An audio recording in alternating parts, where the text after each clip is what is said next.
Mire, ¿cuál es el mayor fraude del mundo? A ver, Juan Carlos, bienvenido. ¿Cuál es el mayor fraude de este momento, de este instante? ¿A que no me lo pega?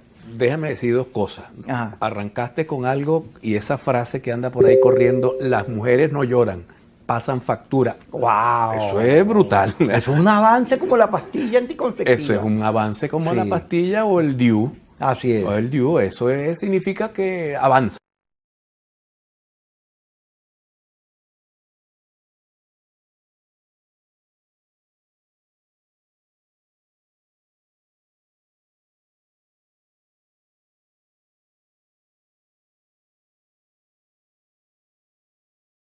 Yo creo que avanzar. Yo creo que Alguien avanza en el planeta. lo de esta muchacha, aunque se convirtió en un tema de mercadeo, que también tenía derecho a hacerle real a su despecho, pues la Paquita, la del barrio, tiene mucho tiempo haciéndole real a su despecho. No, y le escribió a Shakira, dale escribió. Shakira, y dale que vas bien. Sí, entonces, pero yo creo que es bueno, jugó la cosa a favor de la mujer, que yo creo que sí tiene derecho a no llorar y a pasar factura, porque ya está bueno de tanto machismo. Yo me pongo a todas esas cosas. Yo me pongo el machismo, a mí me gustan. Alguna vez dijo Joselo una cosa muy interesante, le dijeron, un tipo en México le dijo, mira Joselo, es que en México nosotros somos machos y nos la pasamos muy bien. Y Joselo le dijo, pero es que en Venezuela somos machos y hembras y creo que la pasamos un poco mejor. Entonces yo creo que la igualdad y el avance de la mujer, hablando un poco en serio, marca una pautica interesante ahora. El tema de la muchacha que se defendió muchísimo, te refieres a la Miss Universo, se defendió mucho mejor, tenía mucha más prestancia, mucha más elegancia, mucho más respuesta. Yo creo que se lo merecía. Yo no coincido mucho con Maduro, pero esta vez Maduro dice, la robaron. Yo no sé si la robaron, pero en todo caso merecían ganar. Ahora me hablas del gran fraude en este momento. ¿Cuál es? La oposición. No, hay uno peor. Dime. El invierno, porque Putin juraba que cual Napoleón o Hitler, claro, el invierno muy le iba a dar muy una interesante. victoria. Y resulta que el invierno no es muy frío. No era, Dios Sí, como que no lo hizo castigó. tanta falta el gas. Exactamente. Entonces Putin ahora anda bombardeando cuanta cosa ve por ahí eléctrica para compensar la falta de frío. Pero a mí me preocupa mucho esa guerra, Kiko. O sea, ahora llegaron unas tropas de Ucrania a entrenarse en Estados Unidos. Entonces es los países desarrollados llevándole muchas armas a un país pequeñito para que se maten entre ellos. Yo creo que eso debió haberse resuelto, debe resolverse, Sí. debe buscarse una salida que va a tener que ser una salida política, no va a ser una salida militar, porque yo no creo que ninguno de los dos bandos acepte ser perdedor en esa guerra. A Putin no le conviene una derrota, sería catastrófico para él, podría salir del gobierno. Pero no tiene una victoria en ningún lado. No tiene una victoria en ningún lado. La victoria la tiene el gobierno norteamericano. Quien ha ido ya ganando porque ¿Ganando? primero ayudó a los chinos, los paró. Y recuperó el mercado europeo, lo recuperó completo. Fíjate que el dólar, cuando el euro se debilita, el dólar se fortalece. Ese 2% Sí. del ingreso bruto de Alemania que va para maquinaria bélica. Sí. ¿Dónde van a comprar ellos todo eso? Fíjate, ¿Quién en va a Estados ganar? Unidos, Biden, que esperaba una derrota aplastante, tuvo la suerte de que Trump se metió en la campaña y polarizó, y cada vez que Trump polariza, gana Biden, porque Trump es un temor en la sociedad norteamericana, es un temor a la disolución, a enfrentamientos internos, como lo escribió Carter. Y entonces le permitió ganar. Pero la economía en Estados Unidos, fíjate, se recuperó y la inflación bajó, volvió a su 7% histórico. Que por cierto, vamos a meternos en unos temas locos, pues. Ujú. Sí, Arranque. Mira, ve, en Venezuela el tema económico, toda esta crisis que estamos viendo, los maestros, la gente en Sidoro, todo el que quiera protestar, la falta de gasolina, tiene que ver con una crisis económica que se sustenta en lo político. Absolutamente. Sí, ¿ves? Que su base es lo político. Pero es una crisis económica que hay que pensarla bien. Cuando Maduro entrega el bono este último y tira las 7 líneas estas nuevas, uno dice, Dios quiera, y avancemos, como tú dices que las mujeres avanzaron, bueno, avancemos algo de lo que Shakira impulsó el movimiento femenino. Porque el tema económico en Venezuela se ha convertido en una arena movediza. 35 millones le metió el Banco Central al dólar en la última semana. Y el dólar tiene una cosa, un comportamiento que yo cada vez que le digo al economista, explícame por qué aquí hay inflación en dólares? ¿Por qué Caracas, Venezuela, es más cara que Miami, que Nueva York, que un aguacate te cuesta $3 Sí. y en Londres te cuesta $1.50? Sí, o en Estados Unidos hay unas tiendas que se llaman todo por $1. Sí. Tú te metes ahí, aquí tú con $1 te metes en un supermercado de estos grandes y no hay nada que cueste $1. Ahora, Kiko, nosotros tenemos... ¿Por qué? Convéntete ahí, ¿por qué tiene que haber inflación en dólares? Eso no tiene lógica porque supuestamente el mercado se regula. Y en un país de pobres que no tiene que tiene una economía, ¿cómo es que el dólar vale más que en cualquier parte del mundo? Mira, no me digas que escasea el dólar. Los economistas se niegan a reconocer el tema inflación en dólares. No les gusta el término, parece que no es un término económico, pero es una realidad. Ahora, yo me voy más al tema de fondo. Aquí tiene que producirse un acuerdo político. Y tiene que producirse un acuerdo político, lastimosamente, digo yo, no solamente el gobierno con la oposición, sino el gobierno, la oposición y el gobierno norteamericano. Aquí tiene que haber una salida política a este rollo que tiene a los pensionados ganando $6. O sea, es una cosa absurda en ningún lugar del mundo, ni a los maestros, ni a nadie. O sea, yo creo que los maestros están dando una lucha reivindicativa que debe mantenerse además en lo reivindicativo para no caer en la tentación de de posiciones adelantadas que nos han llevado a las históricas derrotas ya vamos a hablar de eso. en tanto tiempo. Entonces, lograr un acuerdo político significa sentar a las partes. Y un acuerdo político, en los acuerdos políticos nadie pierde. Los que quieren la cabeza de Maduro no van a conseguir un acuerdo político que Maduro no le va a entregar la cabeza a nadie. Entonces tienes que tener un acuerdo con Maduro donde él vaya a sobrevivir y pudiera entregar el gobierno en una elección de alternancia. Pero de aquí al 24, el hambre no tiene fecha política, el hambre es cada 3 horas. Entonces tú necesitas producir unas políticas que te permitan reinstitucionar, abrir la economía, que te quiten esa sanción, porque ese es un país petrolero, un país absolutamente petrolero. Quédate en las sanciones. No puede vivir con sanciones porque petroleras. Tenemos que ir al corte y tú no lo creerás, pero Yesenia es más dura que Shakira. Y por cierto, los yesenios están felices porque el round robin está como el mundo, burda de loco. ¿Quién va a llegar a la final? Ya me has dado tu pronóstico. Porque hoy vamos a hablar de todo. Inclusive de eso, cuando regresemos.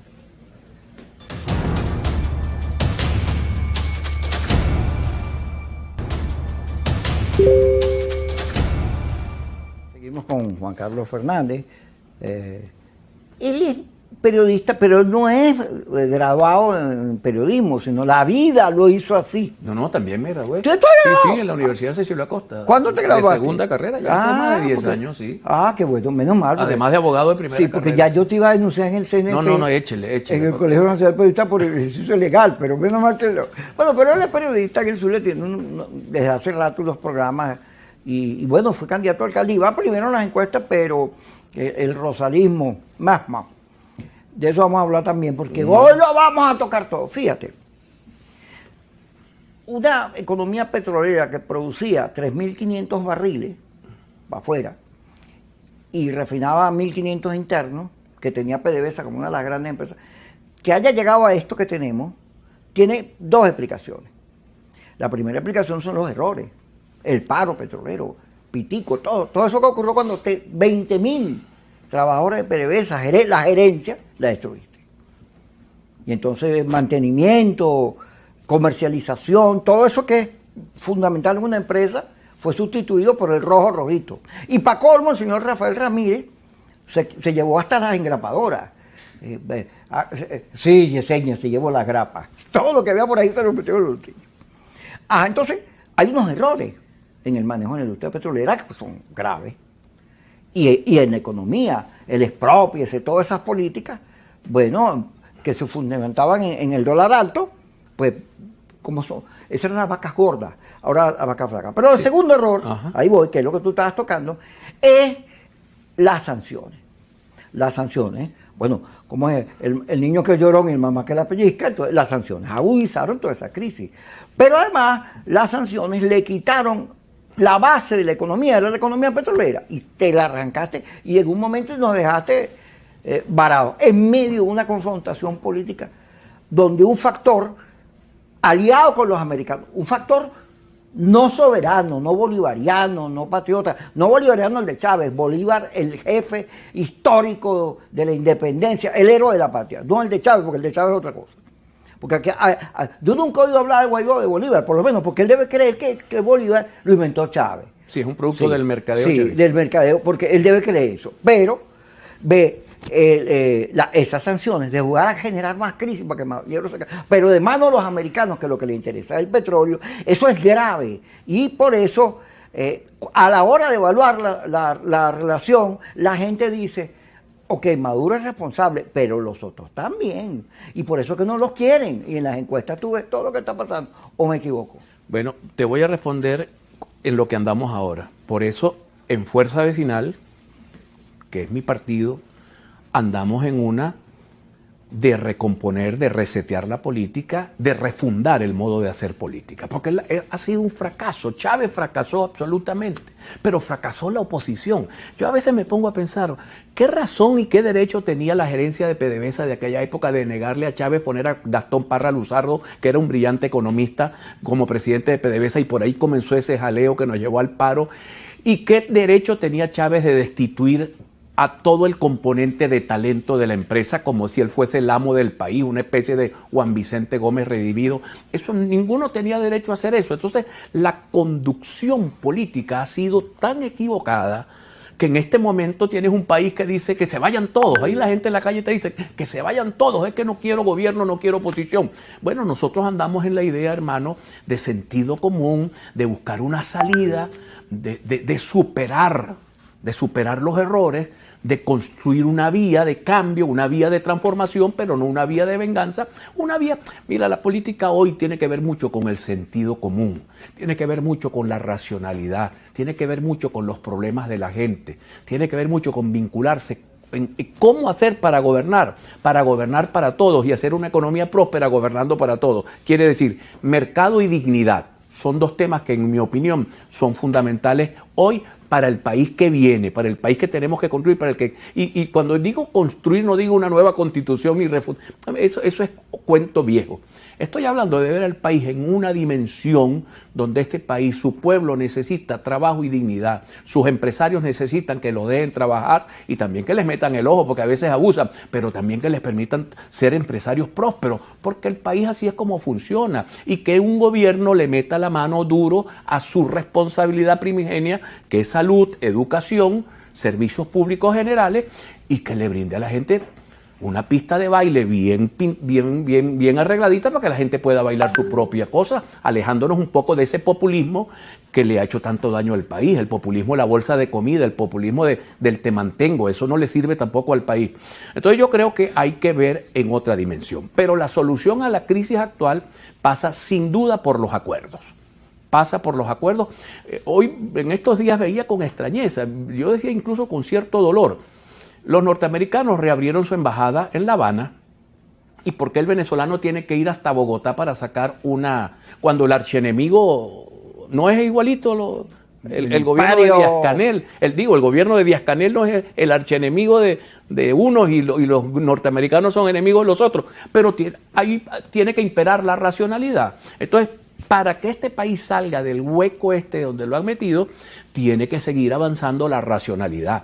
Yo veo en algunos sectores del madurismo un nivel de racionalidad con los pragmáticos, y también veo en un sector de la oposición que no quiere caer en la trampa de la insurrección permanente y el fracaso permanente. Y creo que la mayoría haya intentado retomar la vía electoral, me parece un punto a favor de una posición que perdió la brújula y todavía pareciera que está muy perdida la brújula. O sea, lo que ha ocurrido ayer. Que Leopoldo diga, eso es una delación, que diga que Julio Borges estaba metido en un complot con militares y lo delate. Y hoy amanezca Julio Borges con una solicitud de captura y Julio Borges diga, me metieron una solicitud de captura porque me sapeó Leopoldo. No habíamos llegado a eso. Párate. No habíamos llegado a eso. Párate, pero fíjate, yo cuando los vi dije, ay Dios mío, con razón la oposición es tan mala. Porque Julio Borges era un santo, tú te acuerdas, lo empujaban, le pegaban, y él era partidario del diálogo. Pero ahora, Julio Borges es como el Chacal ahora. Tú te puedes estar metido en lo del dron, estaba metido en el golpe de Estado, él mismo lo dice. A propósito del aniversario de la muerte de Albán, él saca una carta diciendo que Albán andaba con él conspirando. Prácticamente eso. Y tú dices, bueno, ¿y qué le pasa a este? Pero el Leopoldo López no solo le agrega, sino le mete unos condimentos de maldad y de terquedad. Porque si algo tiene Leopoldo es la terquedad. No hay una reflexión política en ninguno de los dos sobre cómo, después del 23 de enero, que por cierto viene ahorita, ningún golpe militar, ni Carmona ni Chávez, ha funcionado en Venezuela. Eso no sirve. ¿Y cómo es que este par de necios se sienten felices y orgullosos y se ponen la soga al cuello ellos mismos? Sí, yo estaba, sí, pero yo estaba más, pero fuiste. ¿Qué es eso? ¿Qué es lo que, como si los van a perdonar? El chavismo, los tribunales lo van a aplaudir. ¿Qué par de imbéciles, chicos, son estos? Me lo va a responder cuando regresemos. Cuando regresemos. Bueno, pero fíjate que no es Honduras, par de imbéciles. 112 diputados tenían. Par de imbéciles. Y los votaste a la cañería. No merecen ni siquiera ser delegado de curso con el interinato al lado, por cierto. Ya regresamos.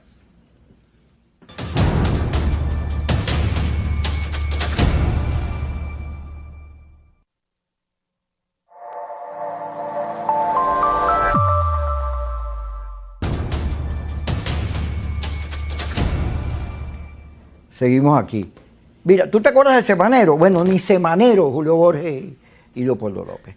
Hay que sacarle tarjeta roja. Fíjate que Roberto Marrero, que Dios te bendiga, Marrero, aquel dice siempre así, cuando se va de Voluntad Popular, lanza una frase lapidaria: me cansé de perder. 22 años después. No puede ser que haya gente en las redes escribiendo: pobrecito Guaidó, si él es lindo, él es bello, ay, Guaidócito lindo. Por Dios, tú tienes que volver a la política es inteligencia. Yo te lo voy a decir porque a mí no me interesa, yo no soy candidato a nadie, ni me interesa estar alabando mentiras y mitos y falsas creencias. Ven acá, no hay cambio por la vía militar. En Venezuela, después de Gómez, cuando Gómez llegó, agarró y acabó con los caudillos porque metió aviones, tanques y los fenestró. Pero es que entonces, además, el único modo de llegar al gobierno es estando en la oposición. Tú no puedes ser oposición y gobierno al mismo tiempo. Eso es un disparate. Pero métete en eso. ¿Qué tipo de liderazgo es este? ¿Y qué masas son estas radicales? Que aún con la derrota que sufrieron, el interinato que no logró su objetivo y la metida de pata, que eso significó la operación Hedón, todas esas cosas absurdas, ¿cómo es que tú todavía, ay, pobrecito Guaidó? No, chico, esto no es una telenovela, ni él es una víctima.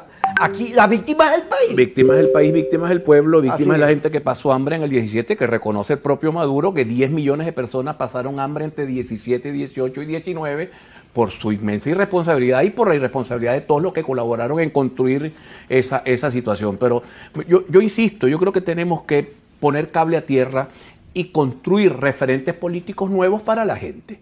La gente no puede olvidarse de la política porque la política es la que produce los cambios en el país. Así es. Por lo tanto, tenemos que volver a la política, tenemos que volver a una política que le pinte un horizonte a Venezuela, que le pinte un horizonte. Y sabes, cuando yo me la paso en los barrios de Maracaibo, yo visito a las señoras de las VC, las jefas de calle, yo las veo, venga para acá para abrazarla. Una señora pobre que vive en un rancho de lata, ¿tú crees que esa es enemiga mía? Esa no es enemiga mía, esa es víctima del mismo proceso que inició Chávez y Maduro y que venía de la Cuarta porque probablemente ella vivía en un rancho desde la Cuarta. Entonces yo tengo que reunificar al país alrededor de una propuesta de, primero, cable a tierra, sentido común, sensatez, racionalidad, y avancemos en construir un proyecto que durante un rato lo vamos a hacer con Maduro en el poder. Y la oposición donde debe estar, que es en la oposición, hasta que le gane a Maduro unas elecciones y se salga de la vía de los atados, bueno, construyamos eso. ¿Cómo construyes eso? Organizando la gente en los barrios, organizando la gente en los caseríos, en los pueblos, por allá por Cúpira, por La Guajira, donde tú quieras. Tienes que ir a organizar a la gente. Tienes los votos. A veces parecemos tontos. Tenemos los votos y no somos capaces de ponernos de acuerdo para con esos votos derrotarlos como se le derrotó en el 2015. Entonces, bueno, ya está bueno ya de esperar a que se pongan de acuerdo. Nosotros decidimos salir a construir una organización de vecinos, de gente preocupada por su tema eléctrico, por su tema de agua y por su tema de país. Porque una madre necesita que su hijo vaya a la escuela y que se gradúe en la universidad. Las mujeres tienen una perspectiva de futuro porque la esperanza es el muchacho que llevó 9 meses en el vientre. Entonces ella no quiere verlo recogiendo basura en un basurero. Ella quiere verlo, entonces sabe que hay que pasar 18 años llevándolo desde el kinder, colegio, liceo y universidad, cargando con el chamo y orientándolo. Entonces es un plan de futuro que tiene y a largo plazo. Bueno, nosotros tenemos que brindarle a esa señora seguridad para que pueda ella lograr el éxito personal de llevar a su hijo al éxito personal de él también. Entonces, con esta loquetera, no chico, con esta loquetera da vergüenza lo que está pasando en Venezuela. Da vergüenza incluso, yo pudiera decirte, de ambos lados. Cuando yo escucho a Bernal decir, mira, los ministros que escondan los zapatos de $1.500, por eso se ve muy feo. Pero en el nombre de Dios, es que los están comprando de $1.500. Se trata de una corrupción vulgar, absurda, obscena con un país empobrecido. Entonces no se trata de esconder el zapato ni de esconder la camionetota. Se trata de brindarle oportunidades a todo un país que su mayoría está en la pobreza, en el desempleo o matando tigres, marañando como decimos en el Zulia. Entonces eso priva un gran acuerdo nacional. Y nosotros andamos recorriendo el país buscando un acuerdo, refundando el modo de hacer política, insisto, no refundando la república, ni haciendo, como tú sabes que aquí cada gobernante, cada dictador se hace una constitución a su imagen y semejanza. Yo arrancaría con esta constitución que tengo y le daría garantías a los venezolanos y a los inversionistas extranjeros de que aquí se puede hacer lo que hay que hacer. Juan Carlos, fíjate, yo he venido pensando, porque tú vienes de la izquierda, yo también. No vayan a decir que somos comunistas, Dios mío. Tú sabes que en esto hay un señor presidente de Venezuela que se llama Omar González. Entonces el señor pues, dice, Biden, que es comunista, refiriéndose a lo de Brasil. Yo digo, Biden es comunista. Este señor tiene claro que es el comunismo. Fíjate, quien necesita una revolución es la revolución. Esta revolución de Chávez, que generó tanta expectativa en el pueblo, necesita repensarse. Porque todo eso que dice Freddy Bernal y que dice Diosdado sobre las señales de opulencia frente a la pobreza de la gente, que tú tengas el país donde se venden más Ferraris en Latinoamérica, sea este. Eso debería pensarte, porque cuando apruebas la ley de comunas, tú estás metiendo el retroceso, no estás viendo que el mundo va por otra cosa, que el mundo va hacia unas realidades digitales, hacia unas cosas que uno soñaba, bueno, para allá va. Y avances tecnológicos y seguramente las enfermedades van a ir disolviéndose y vamos a tener tu memoria, la eternidad, te la van a meter en un chip, en un disco, qué sé yo. Vamos hacia unas tecnologías. Entonces, fíjate. Pero yo discutiría, Kiko, el tema de la descentralización y el tema de la desconcentración del poder. Yo le propondría al gobierno una alternativa frente a la ley de comunas, pero no me puedo quedar callado y decir yo no tengo ni idea de qué hacer con eso. Mira, pero ven acá, cuando Mao Zedong hizo la larga marcha cultural, los chinos, al igual que Maduro, a morirse de hambre hasta que llegó Deng Xiaoping, y dijo, no, para darle comida a tanta gente tenemos que trabajar, generar una economía que genere mucha riqueza para repartirla mejor. Y ahí está el fenómeno chino. Entonces, es una revolución que produce pobreza, tiene que ser realizada. Absolutamente. Entonces, yo, más que perseguir y acusar a los comunistas de malos o buenos, yo lo que los llamo es a que debatan la modernidad, estos tiempos, los destinos, por dónde va el país, cómo fue posible que aquí entrara tanta plata del petróleo, porque a Chávez le entró mucha plata, y hoy tengamos este tipo de economía y este tipo de realidad. El tema es que yo sospecho de que eso no es la izquierda. ¿Qué crees tú? Yo me iría, yo sí creo que es izquierda. Yo me iría para que Pepe Mujica. Y le digo, ¿cómo hiciste tú, Pepe? O me iría a preguntarle a Lula, ¿cómo hiciste tú para eliminar 30 millones de pobres sin acabar con el sistema económico capitalista? Está bien, es una vía. Que según Pepe Mujica, el día que se invente otro, nos iremos para el otro, pero mientras solo exista el capitalismo como solución al problema humano económico, pues tiene que ser el capitalismo. Mira, el presidente de Bolivia... Petro. Bueno, Petro está comenzando a gobernar, pero el de Bolivia ya es exitoso, el de Bolivia ya es exitoso y es un tipo de izquierda. Andrés Manuel López Obrador, que mucha gente lo llama loco, porque bueno, él tiene su elocuencia, Pero cuando ves las cifras económicas de México y ves el apoyo popular que tiene Andrés Manuel, gana cualquier elección, tú le dices, pero es que la izquierda no ha fracasado en el mundo. Por eso yo digo, esto a mí me parece una izquierda rara. Por lo menos la izquierda que decía Teodoro, la izquierda borbónica, primitiva, que ni olvida ni aprende. Maduro creo que ha venido como que aprendiendo las lecciones, pero los radicales no lo dejan. Cada vez que Maduro propone algo, sale ese señor de los disparates de los miércoles echando para atrás la partida, porque hay un problema interno del poder en ese partido. Entonces hay la lucha entre los pragmáticos y los radicales.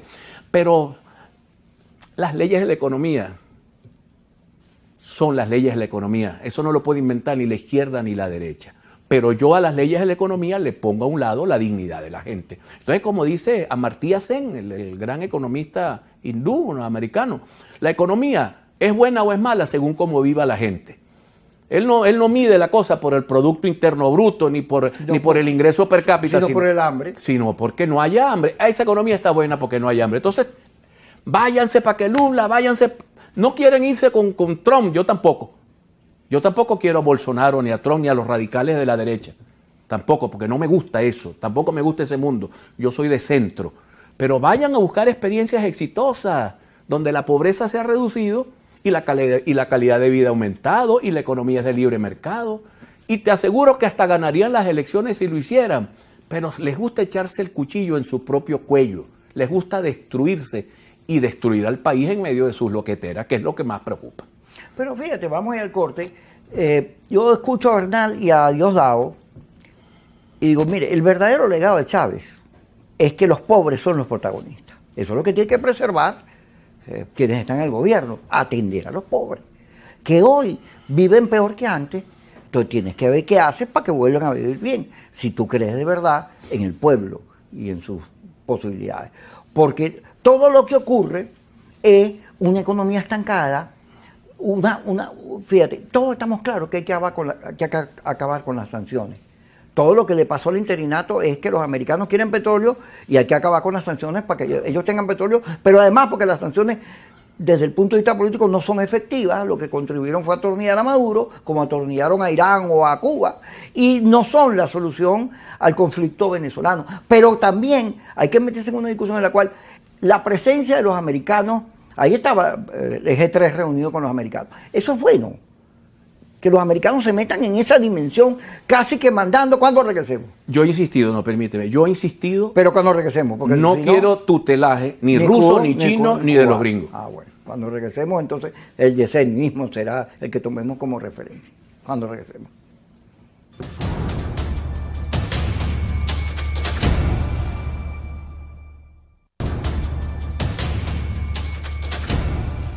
Seguimos con Juan Carlos Fernández. Ya vamos a meternos con Fuerza Vecinal. Pero fíjate, para que la gente esté clara, yo no estoy diciendo que Chávez alabando nada. Yo lo que estoy diciendo es que el protagonista de esta película es la gente, los venezolanos. Y la mayoría de los venezolanos, usted y yo y todos los que estamos aquí, somos pobres porque este es un país que su economía es pobre. Entonces, tenemos que priorizar a la gente, eso es lo que yo digo. La revolución debe priorizar a la gente y la oposición también. En vez de estar discutiendo esa cosa loca, yo digo, mire, estos tipos hay que revisarlo, porque no sé qué pastillas se está metiendo, pero esa cosa loca de que el interinato era constitucional y defendiendo la legalidad del constitucional. ¡Ah, Dios mío, mire, no sea absurdo, no sea imbécil! No me venga con eso, por ninguna insurrección, y el interinato era, nada menos que vinieran los marines, tiene bases constitucionales, porque es una insurrección. No te puedes agarrar en la legalidad del otro, que es el que está cuestionando. Más bien la quieres llevar por medio. Entonces, que tú me vengas a discutir la constitucionalidad de esa barbaridad, que además, más fracasos que los que cometió Guaidó no ha cometido nadie en la política en Venezuela. Mira, yo me leí el análisis completo de Brebarcarías, de Adrúbal Aguiar, y análisis. La política no todo el tiempo es jurídica. La política es la política. La política es un constructo que tú vas haciendo. Entonces, esa discusión de este muchacho Mateus insultando de corruptos a los jurídicos, esto a mí me pareció una cosa. Yo te digo, yo pienso que esa agua está pasando, que esa agua va a desaparecer Y y viene que otro comienza apellido. el país a buscar una nueva orientación, comienza el país a buscar una nueva ruta y el país tiene derecho a buscar una nueva ruta. La gente tiene derecho a decir, me cansé, chico, me cansé, pero no me voy como le dijo la misma Paquita, la del barrio de Shakira, no se achicopale, no me voy a achicopalar, voy a reconstruir, voy a revisar, voy a replanear, voy a deconstruir y a construir una política, como tú dices, que esté de cara a la gente que más necesita. Pero, mira, parece paradójico, pero lo que más necesita la gente en términos de economía es un empresario que invierta, que abra una farmacia y contrate a 20 muchachos. La gente se queja de Avanti. Claro, tú vas a Avanti y a lo mejor yo no puedo comprar lo que venden en Avanti. Mira, le estás haciendo cuña, te la voy a cobrar. Pero me encanta que haya generado 200, 300, 400 empleos, chicos, de gente que estaba pelando en los barrios de Caracas y que ahora tiene un empleo ahí. Entonces, el empresariado tienes que dejarlo echar para adelante y tienes que controlarlo también para que no se desboque la codicia, que la ambición no se convierta en codicia, porque la ambición es buena, porque es una energía. La codicia es mala porque entonces carteliza la cosa, se convierten en unos Frankenstein, para utilizar una frase tuya. Y que ese desarrollo vaya y le llegue a la gente. Y el Estado, por su lado, construyendo para la gente servicio, educación. Mira, lo de la educación en Venezuela es catastrófico. Pero catastrófico, aquí no hay educación, aquí hay un disparate de educación. Y te decía hace un rato lo del tema de los consejos comunales o de la ley de comuna. Yo no me puedo quedar con esa ley viéndola pasar en la Asamblea Nacional. Yo tengo que proponer una alternativa para generar un poco de poder de decisión en una señora que vive en un barrio en Maracaibo que se llama Chino Julio, que no llega a la alcaldía de Maracaibo porque eso le queda muy lejos, porque la ciudad de Maracaibo tiene 346 kilómetros cuadrados y debería tener por lo menos 4 o 5 alcaldías para poder administrarla adecuadamente. Y ir a la Asamblea Nacional y a decirle a Maduro, mira, ese 16% que me cobras tú todos los días por todo lo que compro, tiene que ir 6% para las regiones, 4 para las alcaldías, o 3 y 3, 3 para las gobernaciones, 3 para las alcaldías. Devuélvele a los gobernadores sus peajes para que administren, para que reparen esas vías venezolanas que no sirven ninguna para nada. Devuélvanle la administración a la gente, chicos. Descentraliza el poder. Nosotros veníamos avanzando con eso. Yo le tengo mucho cariño a tu partido, a Fuerza Vecinal, a Gustavo. Nosotros te tenemos mucho cariño y a David Uzcategui. David me parece un dirigente, Bruce Willis, le digo yo, duro de matar.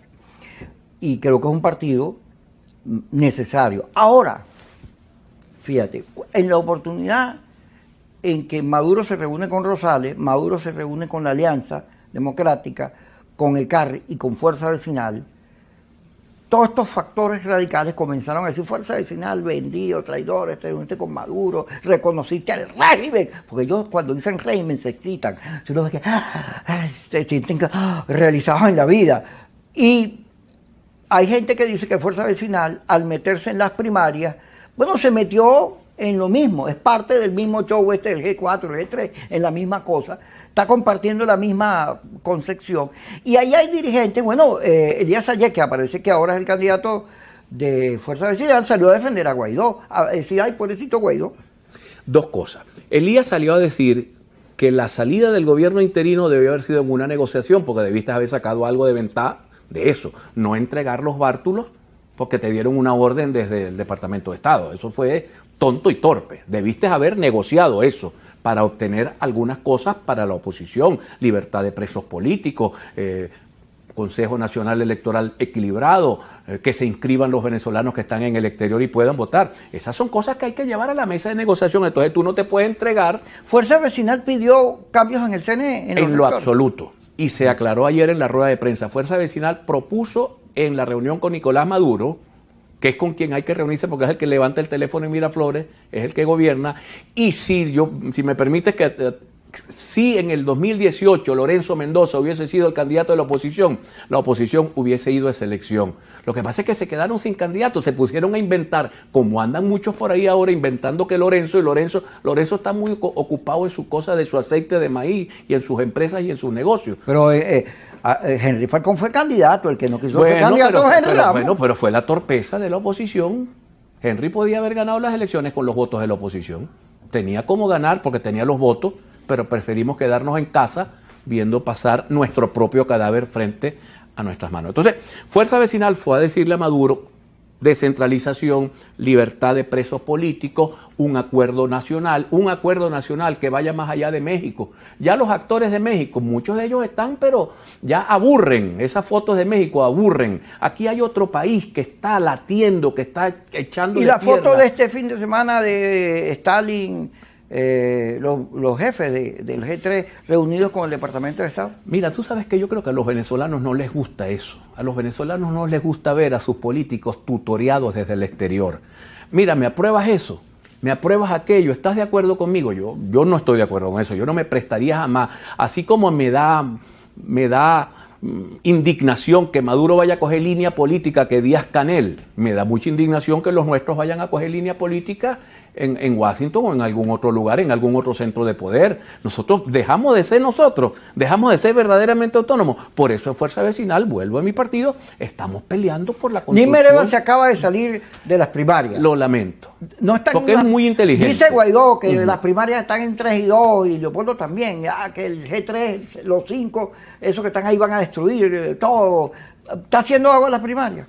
Yo creo que los que están en 3 y 2 son los que se metieron en ese problemón que tienen ahorita. Los demás no tenemos por qué pagar las consecuencias. Los demás tenemos que seguir orientando al país, mostrándole una ruta al país. Yo creo que Níckmer tiene mucho que aportar en eso, porque aunque no tiene un partido, sí tiene un talento que aportar. Así como Antonio tiene un talento que aportar, así como nosotros desde Fuerza Vecinal aportamos nuestro talento. Pero Níckmer dice que hay una cúpula ahí que no consulta nada a los demás, que ellos tienen que pagar para ir a las primarias y los demás no, que hay todo el reglamento, ¿quién lo hizo? Bueno, eso es un disparate. Me dio mucha pena porque publicaron un segundo reglamento, pero en la admisión de los candidatos conserva el mismo primer artículo del reglamento que hizo la plataforma unitaria. O sea, la plataforma unitaria se reserva el derecho de admisión. Imagínate. Ahí se pide... ¿Tú no estás convalidando eso cuando te metes en eso? No, porque nosotros hemos dicho que voten, que se presenten todos los candidatos que quieran presentarse y que el pueblo sea el que decida el candidato de su elección.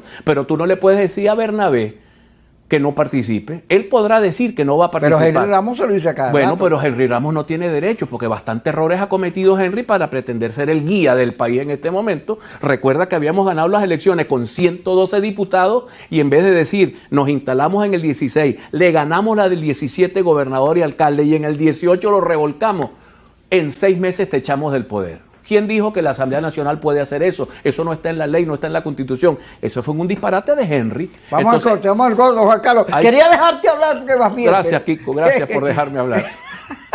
Ya regresamos.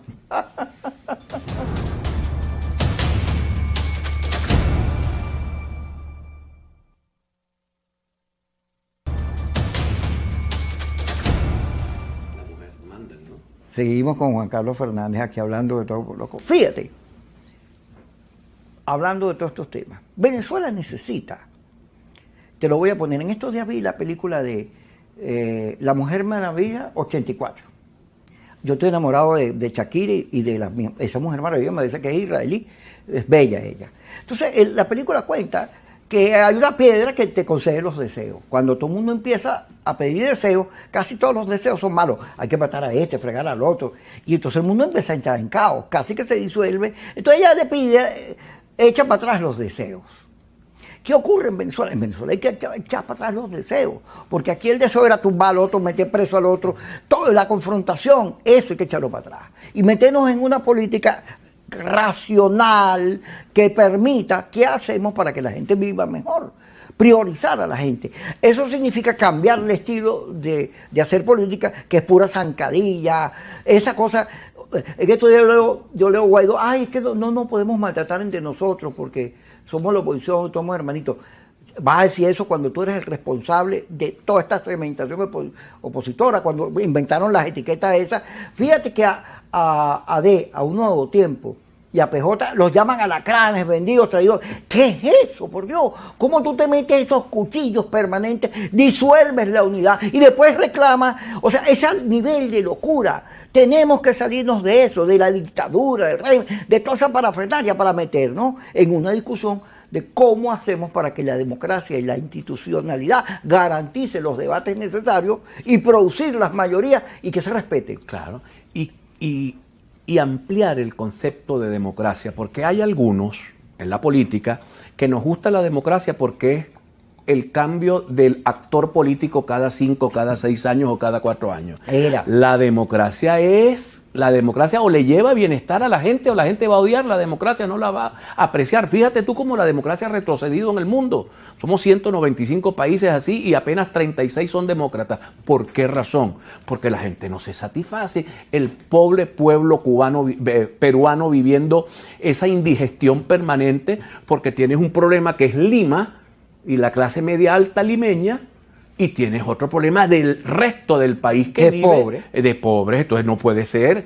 La política y la gobernanza no puede ser para eso. La democracia tiene que servirle a la gente. La democracia tiene que garantizarle oportunidades a la gente. La democracia tiene que garantizarle servicios a la gente. La gente no puede añorarte. ¿Tú te recuerdas que en la cuarta cuántos añorantes habían de Marcos Pérez Jiménez? Aquí se desató una locura de gente que quería que volviera el dictador porque la democracia, en medio de sus imperfecciones, creó muchos bolsones de pobreza. No era que vivíamos felices y no lo sabíamos, esto no era verdad. Cuando llegó Chávez al poder, 70% de la gente vivía en ranchos. Aquello también era muy imperfecto. Claro, era democracia, había debate. Podías meter a un presidente preso o sacarlo del poder. Ahora es un problema mucho más serio porque esto no es una democracia completa, esto es una autocracia, es una mixta, es una cosa que los teóricos de la politología nos dirán que es. Pero esta es la realidad que tenemos y ante esta realidad, sentido común. Sentido común, echar para adelante, organizar, darle una oferta a la gente, una narrativa de transformación, de cambio. Los venezolanos somos caribes, los venezolanos no somos suecos, los venezolanos necesitamos que los políticos nos propongan una narrativa que me devuelva una cosa que es fundamental en el ser humano, que es su esperanza. Cuando mi madre se levantaba, que yo iba al colegio de 8 años, la vieja planchando mi uniforme a las 6 de la mañana, ¿qué tenía la vieja en la cabeza? Esperanza. Que su muchacho se graduara en la universidad algún día. Entonces, a esa madre de Petare, a esa madre de Cúpida, de Barlovento, hay que devolverle la esperanza. Entonces, nosotros los políticos somos los que tenemos la obligación de devolverle la esperanza a eso. Entonces, nosotros andamos, vuelvo a Fuerza Vecinal. Este jueves nos vamos a reunir delegados de todo el país, primer Comité Político Nacional, a discutir qué vamos a hacer. Pero eso no significa que nosotros vamos como nariciados a una primaria que se está convirtiendo en un problema. En este momento la prioridad, sacar una candidatura es ridículo frente al problema de los maestros. Tienes que atender eso y hablarlo con Nicolás. Nicolás, ¿cómo vamos a hacer para resolver este problema? Pero yo no lo veo ridículo. Yo vivo discutiendo con algunos amigos. Le digo, mire, hermano, yo he estado toda la vida peleando, usted también, y mucha gente aquí. Y tú sabes que estos conflictos, que son permanentes en la sociedad venezolana, no son nuevos, y que se han agudizado por los temas económicos que hemos hablado, bueno, esa no es la única noticia.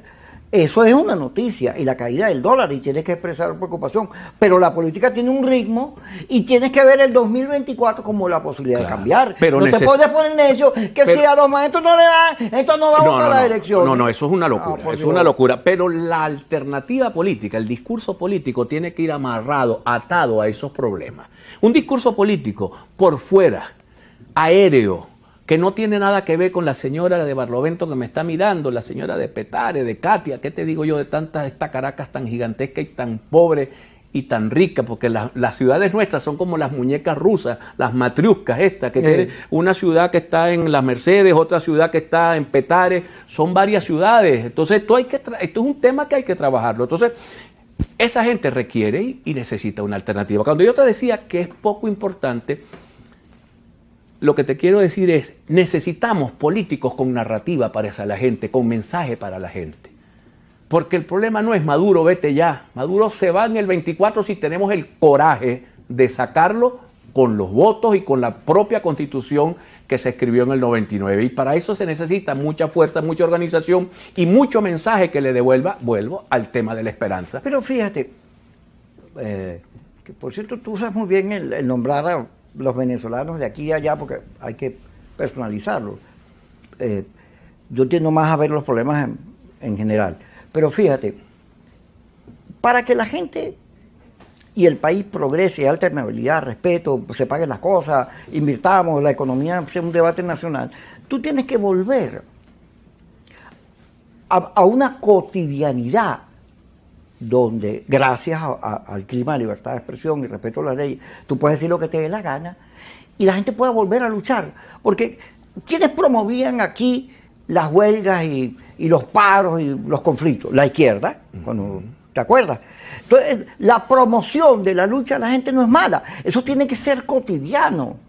Tiene que la Constitución, las leyes, el Estado, asumir esa cotidianidad y más bien no dejar que se preserve y que sea eterna, sino que tenga soluciones, que pueda avanzar el país. Entonces, el conflicto de los maestros, todos estos conflictos, bueno que se den en términos de que la gente está luchando por lo suyo y que la presión no sea para tumbar al gobierno, sino para que le resuelvan el problema, porque a medida que lo nuestro, lo que tengamos es importante, el poder decirlo, el poder pelearlo, entonces el vete ya, los catajos, todo eso pasa a ser un segundo lugar. Hay un video en las redes de una señora que se llama Gladys. Yo la conocí hace 20 años en Barinas. Ella es la jefa de la cosa bolivariana de transporte del Zulia. Ayer esa señora se tiró un discurso como de 20 minutos reclamando la hambruna, la pobreza, la falta de gasolina, la falta de... A Manuel Rosales. A Maduro, okay. y es chavista la señora. Entonces comienzas tú a ver cómo esa gente ya no se cala el cuento de la revolución de unos tipos que andan en unas camionetotas y el resto de ellos mismos, del chavismo madurismo, viviendo pelando gajo, pidiendo 1 litro de aceite a un chofer de tráfico. No hay relación. Entonces yo tengo que ir a buscar a Gladys, hermano, acercar a Gladys. Mira, y Gladys, construyamos un camino, construyamos un camino juntos. ¿Cómo estás tú con Manuel Rosales? Mira, con Manuel Rosales siempre ha estado bien. Nosotros somos políticos, él y yo. Él es un poquito más callado que yo. Él calcula más que yo. Yo veo la política más de frente que Manuel. Él es más cálculo. Yo soy más con la gente. Gracias, Juan Carlos. Buen programa. Un placer. Le pusimos un tono fuerte de televisión para que usted entienda que se pueden discutir las cosas y con pasión. A la 1 y a las 10, Kikosis por Globovisión. Hijos de debate, como decía Pekov.